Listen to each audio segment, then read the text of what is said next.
and spot them.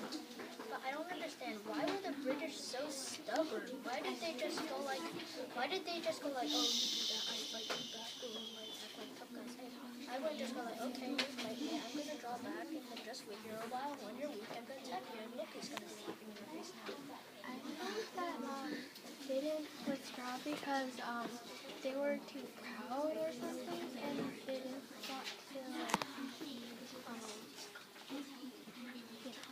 I think they just had too much confidence because they had pretty much won like every other single battle and like all that, and now they're Americans fighting us now, but when they'll just defeat them.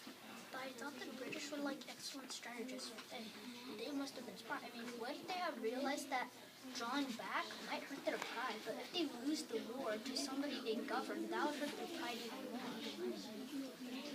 And all the casualties and Yeah, I agree with Eric. I mean, like, they're really confident because they win everything. Like, they're the top. Like, their king is like, owns the whole world, so they're going to win everything. That's what they say. Now mentioning the king, back in one of the chapters, it's, hold on, wait, I think I know where it is. There's a part where Abner is like, the king's all crazy, so he's no man fit to rule, because he's got people to do everything for him. Like this fight, you just get like outrageous. I don't know where it is. Oh, it must have been the later chapters.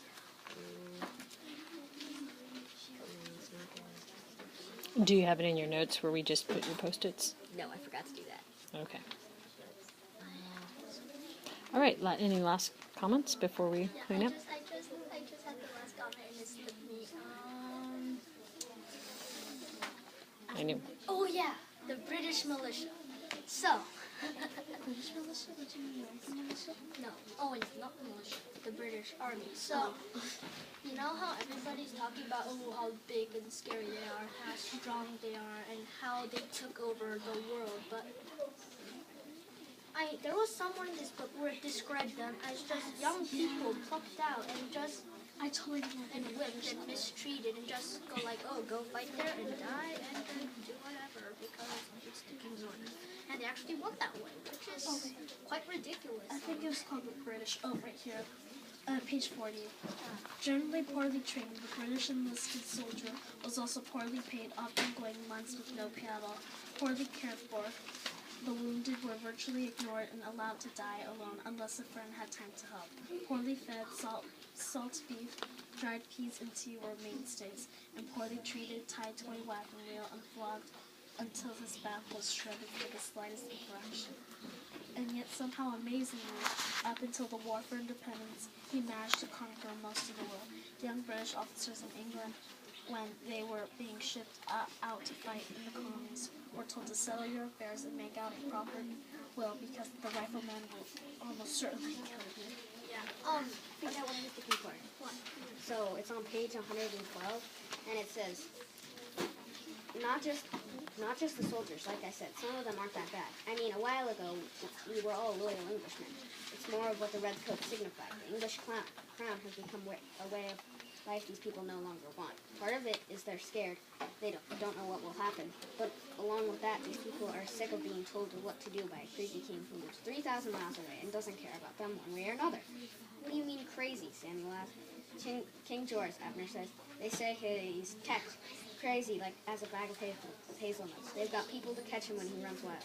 Put his clothes on when he tears them off. Watch him when he sleeps so he doesn't kill himself. He's no man to run a kingdom. He's pretty much saying, we need him out of here now. No ideas. So that's weird, like, the American Revolution movies, is it called Liberty Kids? Like, we think of the British as these well-trained, like, really experienced soldiers, but right here, it's kind of like, as the way they describe America, it's like just farmers and stuff. Yeah, but, I was wondering, do you think that, I don't think that it's their experience that got them there. I think they're kind of psychologically cracked, because, they were tied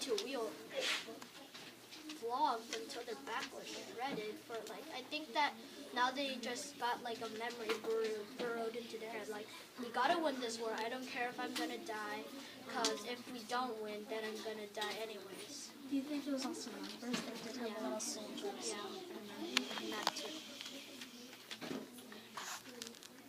Any last comments? Thoughts? Things you haven't covered?